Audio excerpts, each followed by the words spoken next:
viewers, assalamu alaikum. Firstly, I thank you all for the valuable feedback and kind comments. So here is on your request exercise 4.1 solution. इसमें आपने different rates को convert करना है, कुछ को पैसे में कन्वर्ट करना है, कुछ को पाउंड्स में करेंसीज कन्वर्ट करनी है एक्चुअली। तो क्वेश्चन नंबर 1 जो है वो ये है कि आपने 250 US डॉलर्स को स्टर्लिंग पाउंड में कन्वर्ट करना है। अगर आप जी पेज नंबर 74 देखें, पेज नंबर 74 पे आपको एक टेबल मिलेगा जिसमें डिफरेंट करेंसीज के रेट्स लिखे होंगे। तो ये जो है डायरेक्ट कन्वर्ट नहीं हो सकता है, तो इसके लिए हम क्या करेंगे कि 1 US डॉलर आप देखेंगे टेबल में आपको मिल जाएगा कि 1 US डॉलर की जो प्राइस है वो इक्वल होती है ₹83.800। तो 250 US डॉलर्स की प्राइस निकालने के लिए 250 US डॉलर्स इसकी प्राइस निकालने के लिए 250 को मल्टीप्लाई कर देंगे 83.800 से, तो ये आंसर देगा ₹20950। अब हमने इन रुपीज़ को कन्वर्ट करना है पाउंड में। ये देखेंगे कि ये रुपीज़ पाउंड में कितने होते हैं, तो फिर ये डायरेक्ट जो 250 डॉलर्स है वो पाउंड के इक्वल आ जाएगा। तो अब 1 पाउंड में पहले निकाल लेते हैं 1 पाउंड का क्या रेट है। 1 पाउंड में जी होते हैं 129.7968। अब ये है जी 1 पाउंड का रेट, तो इसमें इतने रुपीज़ हैं। इट मीन्स कि अगर हम 1 रुपये के निकालें 1 रुपये के लिहाज से, तो 1 रुपीज़ में इक्वल टू, अगर हम ये वहाँ जाके डिवाइड हो जाएगा 1/129.7968 पाउंड्स होते हैं, ये 1 रुपये में होते हैं। तो अगर हमने कितने निकालने 20950 रुपीज़ के निकालने हैं कि उसमें कितने पाउंड्स होते हैं, इक्वल टू 1/129.7968। इसको मल्टीप्लाई कर देंगे 20950 से, तो हमारे पास ये किस में आंसर आ जाएगा पाउंड्स में। इसका आंसर आता है 161.4060 पाउंड्स। तो ये हैं जी रुपीज़ 20950 और ये किसके इक्वल था 250 US डॉलर्स के, 250 डॉलर्स का। तो ये 250 डॉलर्स इक्वल है रुपीज़ 20950 के, और ये फर्दर इक्वल है 161.4060 पाउंड्स के। इसका मतलब है कि 250 डॉलर्स जो हैं वो इसके पाउंड्स के इक्वल हैं। तो ये चैप्टर आपको फाइनेंशियली भी काफ़ी हेल्प करता है डिफरेंट करेंसीज को करने में, चेंज करने में, क्योंकि आप जब सऊदीया जाते हैं तो आपको रियाल्स को कन्वर्ट करना पड़ता है रुपीज़ में, और वहाँ पे आपको ये चीज़ हेल्प करती है। तो क्वेश्चन नंबर 2 में आपके पास है कि 5000 रियाल्स को कन्वर्ट करना है पाकिस्तान रुपीज़ में। तो यहाँ पे हम पहले देखेंगे कि 1 रियाल का क्या रेट है और 5000 के रियाल्स के कितने पैसे बनेंगे। अकॉर्डिंग टू टेबल 1 रियाल का रेट है जी 22.3449। तो ये हमने निकालने हैं 5000 रियाल्स। फॉर एग्जांपल के 1 जो रियाल का रेट है वो आपके पास इतना है और आपके पास 5000 रियाल्स हैं जो कि आपने कन्वर्ट करवाने हैं। तो 5000 को जस्ट मल्टीप्लाई कर दें इसके 1 रियाल के रेट से, तो आपको पैसे मिल जाएंगे रुपीज़ में, पता लग जाएगा कितने बनेंगे। 111724.5 रुपीज़ ये आपके पास 5000 रियाल्स के हिसाब से मिल जाएंगे। नंबर 3 में जी ये सिनेरियो है कि एक इम्पोर्टर है जिसने कार इंपोर्ट की है जापान से, और उसको तब 5000 येन के हिसाब से, और delivery was to be made after 3 months, और उसकी डिलीवरी 3 मंथ्स में होनी थी। जब at the time of contract, जब कॉन्ट्रैक्ट हुआ कार बेचने का, कार भेजने का, तो 1 येन की जो प्राइस थी वो थी 0.895236 रुपीज़। 1 येन का हिसाब ये था। तो eight the time of delivery, जब डिलीवरी हुई तो 1 येन की प्राइस इतनी हो गई रुपीज़ 0.892236। अब ये देखें कि ये 895236 है और ये 892236 है। इसका मतलब है कि रेट नीचे चला गया। Payment was made at the time of contract, जो पेमेंट हुई थी वो कॉन्ट्रैक्ट पे ही हुई थी, डिलीवरी पे नहीं हुई थी। तो आपने जो प्रॉफिट है वो आपने फाइंड करना है, प्रॉफिट हुआ है या लॉस हुआ है इम्पोर्टर को, ये आपने फाइंड करना है। तो सिंपल ये है कि आपके पास जो कार की प्राइस है, प्राइस ऑफ कार 5000 येन। अब आप यहाँ पे ये निकालेंगे कि 1 येन के हिसाब से क्या होता है। 1 येन का जो हिसाब था वो था 0.895236 at time of contract, at the time of contract. जब कॉन्ट्रैक्ट हुआ तब 1 येन की प्राइस इतनी थी। अब हमें 5000 येन्स की निकालनी है, तो हम यहाँ पे क्या करेंगे कि 1 येन की हमें पता है तो 5000 येन की निकाल लेंगे। 5000 येन का निकालने के लिए मल्टीप्लाई कर देंगे दोनों साइड को 5000 से, तो 5000 मल्टीप्लाई करेंगे 0.895236 से, जिसका आंसर आता है 4476.18। तो एट टाइम ऑफ डिलीवरी जो 1 येन है वो है ₹0.892236 रुपीज़ के, और 5000 येन्स निकालने के लिए इसको 5000 से मल्टीप्लाई कर देंगे, तो ये बन जाएगा 892236 से इसको मल्टीप्लाई करेंगे तो आंसर आएगा 4461.18। अब हमें ये डिसाइड करना है कि उसे प्रॉफिट हुआ या लॉस। तो जैसा कि कार इंपोर्ट करते हुए जो उसने पेमेंट की थी वो की थी 4476.18, और जो उसको मिली वो 4461.18 के हिसाब से मिली। इसका मतलब ये है कि रेट डाउन चला गया था तो उसको लॉस हो गया। यहाँ पे लॉस कितना होगा, 4476.18 जो उस टाइम रेट था, लेकिन अगर वो 3 महीने बाद पे करता तो उसको 4461.18 की पड़ जाती, तो उसको ₹15 का लॉस हो गया इस हिसाब से। क्वेश्चन नंबर 4 में है जी, एक कस्टमर है जो कि अपने 150 अमेरिकन डॉलर्स को कन्वर्ट करना चाहता है रुपीज़ में। तो अगर वो कन्वर्ट करवाता है ऑथोराइज डीलर से तो वो उसको $1 का रेट देता है 84.100, जबकि अगर वो मनी चेंजर से जो है वो चेंज करवाए, करेंसी चेंज करवाए, तो उसको $1 का रेट मिलता है 83.4495। अब आपने ये देखना है कि उसको कहाँ से पैसों का हिसाब सही मिलता है या कहाँ से ज़्यादा मिलता है करेंसी एक्सचेंज करवाने पे। तो ऑथोराइज डीलर का ले लेते हैं कि ऑथोराइज डीलर जो है वो $1 का लगा रहा है, $1 का ₹84.100।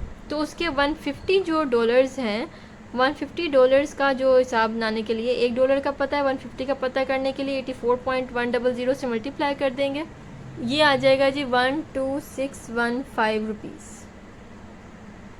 और अगर वो मनी चेंजर से करेंसी चेंज करवाता है तो वो $1 का रेट देगा, मनी चेंजर ₹83.4495 इसके हिसाब से। तो उसके तब $150 का जो उसको मिलेंगे पैसे, यहाँ पे हम लिख लेते हैं 150 को मल्टीप्लाई करेंगे 83.4495 से, तो ये आंसर बनेगा 12517.42 रुपीज़। अब एक का यहाँ पे आता है आंसर 12615 और दूसरे का आंसर आता है 12517.42। तो ये देखिए 12615 जो है वो ज़्यादा पैसे हैं, 12517.42 कम है। इसका मतलब है कि अगर वो ऑथराइज डीलर के पास जाता है तो उसको $150 के ज़्यादा पैसे मिल जाएंगे और मनी चेंजर से कम पैसे मिलेंगे क्योंकि वो रेट कम दे रहा है। तो उसको जो लॉस होगा वो हम फाइंड करेंगे, यहाँ पे ₹97.58 का लॉस होगा उसे अगर वो मनी चेंजर से एक्सचेंज करवाता है पैसे। तो नंबर 5 में बुक में थोड़ा मिस्टेक है, वो आप यहाँ पे सही कर लें कि रेट ऑफ टी इन पाकिस्तान ₹21 पर पाउंड यहाँ पे आएगा, 2.1 नहीं आएगा, ₹21 पर पाउंड आएगा। और आपने रेट पर किलोग्राम फाइंड करना है अगर 1 किलोग्राम का 2.2 पाउंड इक्वल है। तो रेट पर किलोग्राम का मतलब होता है 1 किलोग्राम, तो 1 किलोग्राम का रेट ही फाइंड करना है। और rate of T for 1 kilogram तो यहाँ पे 2.2 पाउंड्स है, तो ₹21 को मल्टीप्लाई कर दें 2.2 से, तो ये आपके पास आंसर आ जाएगा ₹42.42 पर केजी, क्योंकि हमने 1 केजी का निकाला, इट मीन्स के 1 पर केजी आ गया। अब हमने सेकंड पार्ट इसका, अब इसी का रेट हमने चेक करना है कि सऊदी रियाल में क्या बनेगा अगर 1 रियाल जो है वो 22.400 रुपीज़ के इक्वल है। तो यहाँ पे आप ये देखें कि यहाँ पे आप लिखेंगे 1 रियाल इक्वल टू ₹22.400। तो क्योंकि हमने 42.42 रुपीज़ पर केजी का हिसाब निकालना है, इट मीन्स कि हमें रुपीज़ इस तरफ रखने पड़ेंगे। तो यहाँ पे अगर हम 1 रुपये का निकालें तो ये जो है ये यहाँ जाके डिवाइड हो जाएगा, ये आ जाएगा 1 रुपीज़ 1 इज़ इक्वल टू 1/22.400, यहाँ पे रियाल्स आ जाएगा। और हमें कितने के फाइंड करना है, 42.42 रुपीज़ के हिसाब से रियाल्स। तो 42.42 ओवर 22.400 रियाल्स पर केजी, ये आ जाएगा आंसर 1.89375 रियाल्स। तो ये जो सऊदी अरेबिया में इसका रेट बनेगा वो बनेगा 1.89375 रियाल्स पर केजी का। क्वेश्चन नंबर 6 है जी, एक एक्सपोर्टर है कारपेट्स का जिसने 40,000 स्टर्लिंग पाउंड्स में कारपेट बेचा है और sport buying at the rate of exchange, जब उसने एक्सचेंज किया eight the time of contract, उसका जो रेट था 1 स्टर्लिंग का वो था 129.4542, लेकिन जब उसको पैसे मिले eight the time of receiving, जब वो अमाउंट रिसीव कर रहा है तब 1 स्टर्लिंग का रेट हो गया 129.0599, क्योंकि रोज़ जो है रेट्स चेंज होते हैं इसलिए। तो आपने ये देखना है कि उसको कितना नुकसान हुआ। तो अब एट टाइम ऑफ कॉन्ट्रैक्ट पहले निकालेंगे। एट टाइम ऑफ कॉन्ट्रैक्ट कर लें। एक्सचेंज रेट जो था वो 1 स्टर्लिंग का, 1 स्टर्लिंग पाउंड का, वो इक्वल था 129.4542 के। अब उसने जो कारपेट बेचे वो बेचे 40,000 स्टर्लिंग्स के। तो 40,000 स्टर्लिंग के हिसाब से पैसे कितने बनते हैं, 40,000 को मल्टीप्लाई करेंगे 129.4542 से, तो ये इसका आंसर बनेगा 5178468 रुपीज़। अब जब उसके पैसे लेने की बारी आई, रिसीव करने की बारी आई, तो तब 1 स्टर्लिंग का रेट जो है डाउन हो गया और वो हो गया ₹129.0599 का। अब जो 40,000 स्टर्लिंग्स जो उसके बने थे, 40,000 स्टर्लिंग तब बनेंगे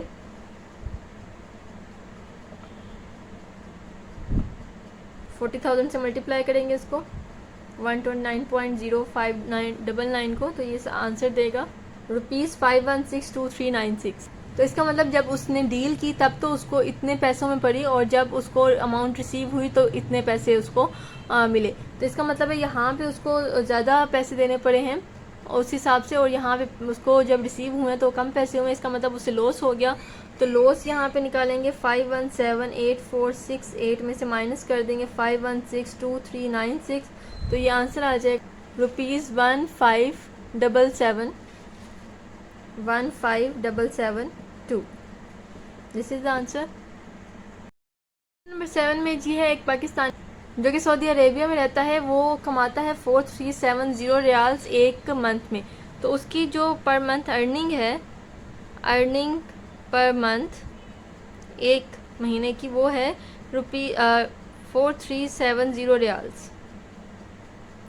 और जो उसका ख़र्चा आता है, एक्सपेंस आता है, एक्सपेंसेस पर मंथ वो हैं 3450 रियाल्स। और जो बाकी उसके पास सेविंग होती है वो भेज देता है पाकिस्तान। सेविंग देखते हैं कितनी होती है, 4370 माइनस 3450 करेंगे तो आपके पास बाकी आंसर आ जाएगा 920 रियाल्स। तो ये 920 रियाल्स वो पाकिस्तान में हर महीने रिमिट कर देता है, रिमिट पाकिस्तान कर देता है, तो वहाँ पे जाके वो एक्सचेंज हो जाते हैं। और जब वो रेमिटेंस करता था हर महीने तो उसका जो रेट था वो था 1 सऊदी रियाल का 22.400। तो सेविंग इन रुपीज़ ये है उसकी मंथली सेविंग। तो 920 को हम मल्टीप्लाई कर देते हैं 22.400 से, बल्कि पहले इसको हम 12 से मल्टीप्लाई कर देते हैं, तो ये हमारे पास क्या आ जाएगी, इस साल की, पूरे साल की सेविंग आ जाएगी, क्योंकि 12 मंथ्स होते हैं। तो हमारे पास सेविंग इन 1 ईयर आ जाएगी 11040 रियाल्स। अब हम इनको जो है पैसों में कन्वर्ट कर लेते हैं। तो इन रुपीज़ 11040 मल्टीप्लाई बाय 22.400, इसका आंसर आता है 247296 रुपीज़। और जब ये तब है जब रेट ऑफ एक्सचेंज था 22.400 एक सऊदी रियाल का। और जब रेट ऑफ एक्सचेंज हुआ व्हेन आफ्टर 1 ईयर कर लें, बल्कि आफ्टर 1 ईयर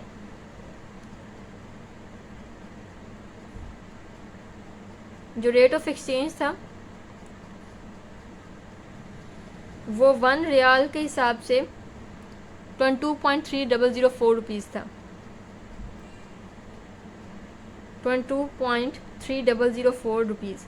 अब देखें यहाँ पे रियाल का रेट गिर गया, ठीक है, मतलब कि पहले वो 22.4 का था, अब वो 22.3 का हो गया। इस तरह से रियाल का रेट गिर गया। तो उसके जो यहाँ पे फिर पैसों के जो उसने 11040 रियाल्स बचाए हैं, अगर वो इस हिसाब से उनको कन्वर्ट करवाता है 33,004 के लिहाज से, तो उसका पैसे बनते हैं 246,196.42, ये बनते हैं रुपीज़। ये है साल के बाद। तो उसको यहाँ पे लॉस नहीं हुआ, एक्चुअली प्रॉफिट हुआ है, क्योंकि वो साल के साथ साथ महीने के महीने वो करवाता रहा था, और जो अपनी सेविंग है उसको कन्वर्ट करवाता रहा था पैसों में, तो उसके हिसाब से उसके पास ये पैसे बने। लेकिन अगर वो 1 साल बाद करवाता, जबकि रेट ऑफ चेंज जो है ये हो गया था तो उसके पास इतने पैसे बचते। अब देखिए उसका प्रॉफिट कितना हुआ, लॉस पैसों में हुआ है, उसको प्रॉफिट हुआ है 296 माइनस 246,196.42। तो यहाँ पे आंसर आएगा ₹1099.5। नंबर 8 में है जी रिजवान है जिसने कार परचेज़ किया सऊदी अरेबिया में 15,000 रियाल की, और उसने 3 महीने बाद उसको उस कार की डिलीवरी होनी है और डिलीवरी के बाद ही उसने पैसे पे करने हैं, पेमेंट करनी है। तो जब वो कॉन्ट्रैक्ट हुआ है तब जो 1 रियाल का रेट है वो है 22.400, और जब डिलीवरी होगी मतलब तभी पेमेंट उसने करनी है, तब जो 1 रियाल का रेट है वो है 22.0827। अब आपने ये देखना है कि उसे प्रॉफिट हुआ या लॉस हुआ। तो जी at the time of contract 1 riyal था 22.400 का, तो 15,000 रियाल कितने बने, 15,000 रियाल को मल्टीप्लाई कर देंगे 22.400 से, तो ये हमारे पास आ जाएगा ₹336,000।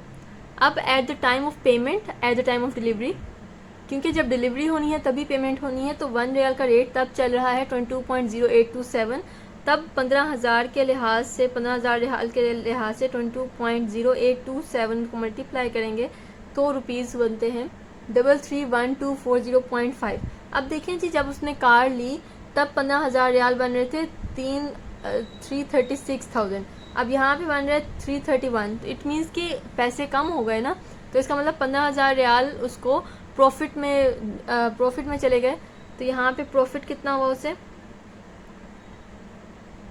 क्योंकि उसने eight the time of contract जो है पैसे नहीं दिए, उसने तब दिए जब उसको डिलीवरी हुई कार की, तो उसको इसके बजाय इतने पैसे देने पड़े, तो उसको प्रॉफिट हुआ 4759.5 रुपीज़ का,